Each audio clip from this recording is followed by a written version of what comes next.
doing something and you do not have a clear-cut path to getting to where you need to go, right? Say I need to get from Florida to California. Well, I need a map. I need a GPS. I need a route that I'm going to take. I need to know what highways I'm going to take to get there. And it is no different in the trucking industry. You are going to need a path. You are going to need something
step plan is, hey, how do I get from just starting out in trucking to becoming an owner-operator to possibly building my own fleet, okay? And that is ultimately what I want to do within the trucking industry, okay? And I want to grow in this industry. Not everybody wants to do that. Not everybody wants to actually build a fleet. Some people just want to get one truck and become an owner-operator and build from there. And that's great. If that's your plan, that's your plan. But I'm kind of talking about what my plan was, just to give an example. So, so let me get right to it. Again, I wanted to become an owner-operator. I looked at the trucking industry. I looked at, okay, this is a highly competitive industry. So I'm going to have to really study and really know a lot about this business before I go into it, because I know that I'm going to be competing with some of the biggest companies in the world in this industry. Well, one thing I stumbled across was the fact that in the trucking industry, 90% of all the fleets in America are 6 trucks or less. Okay, only 10% of the fleets in America are actually mega carriers, and a lot of people don't know that.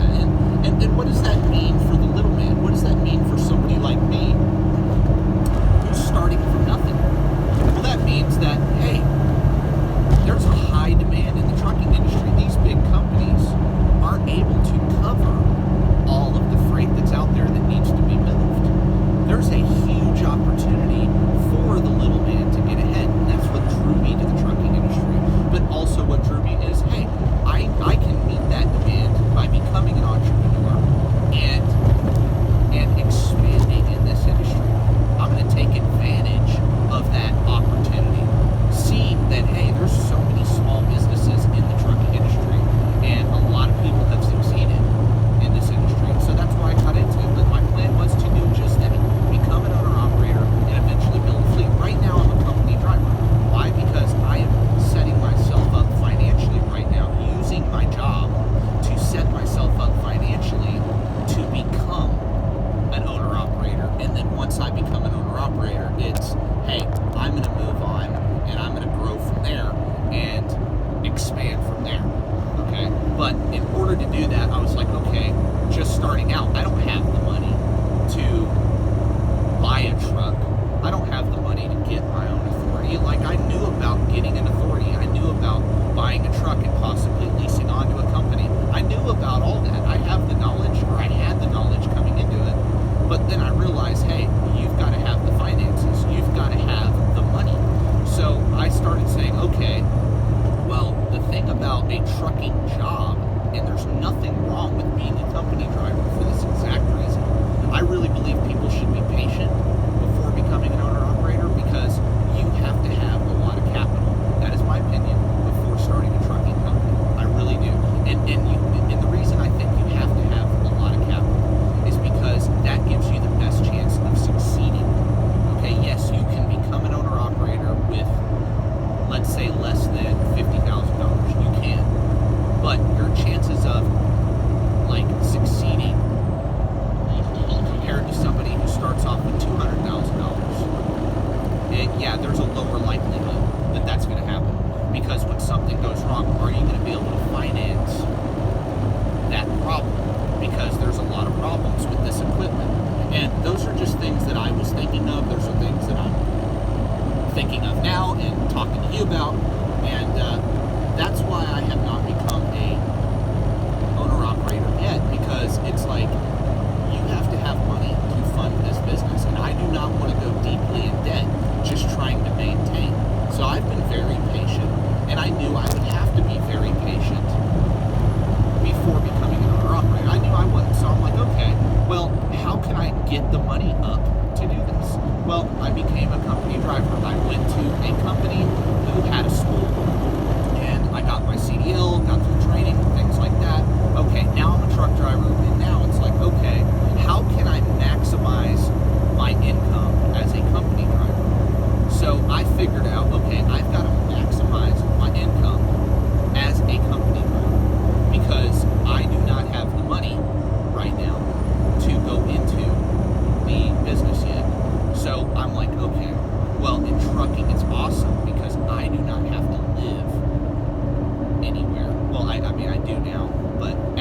honest, my wife and I, she went on the road with me for a while in that first year that I started, and she lived on the road with me. We basically just stacked as much money as we could in that first year of driving. Now, she did have to come off of the road because she's in college and everything like that, and we had to get her own place and everything, but she came out of being on the road with me, or she came off of being on the road with me, and ended up, we got her own place and things like that, but she got a job. So the job she got was very good, it paid very good, and it really didn't set us back financially by having our own place, honestly, because her income was able to pay for those expenses at home. So we were still able to basically maintain saving for what we wanted to save for.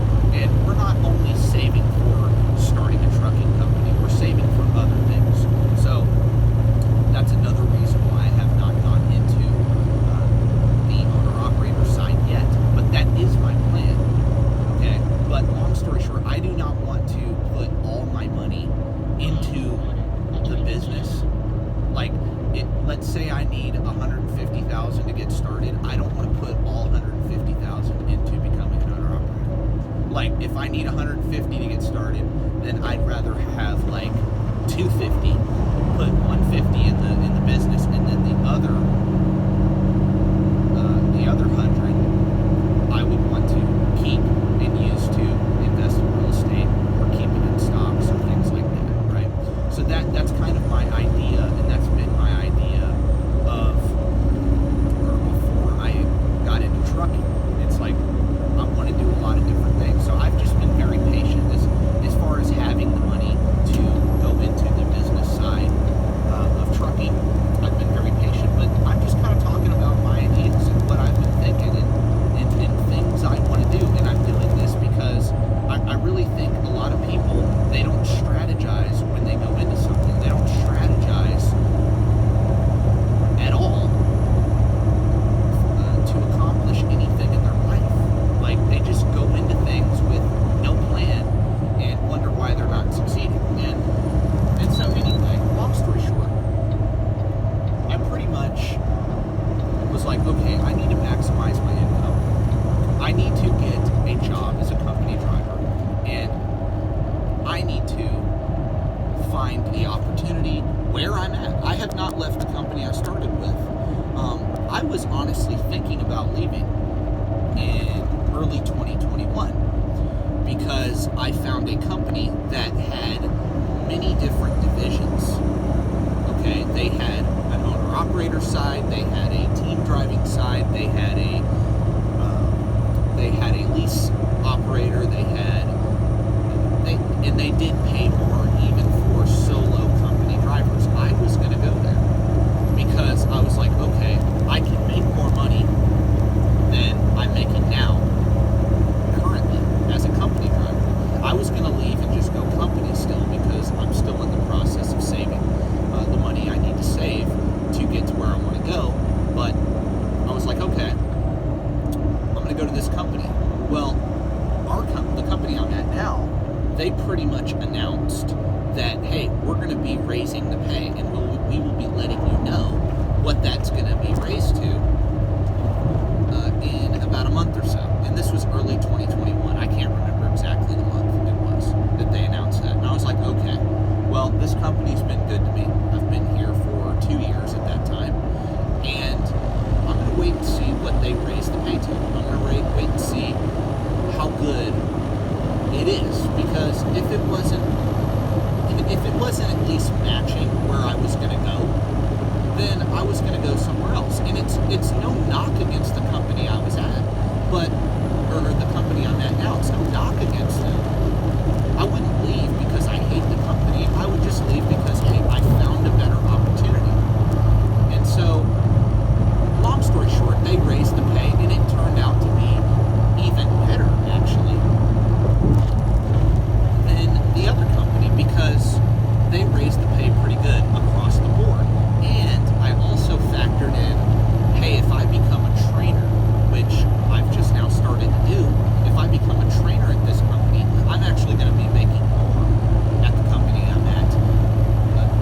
significantly more at the company I'm at doing training. So, long story short, I stayed at this company. Now, the only way I'm going to leave the company I'm at now is if I want to become an owner-operator.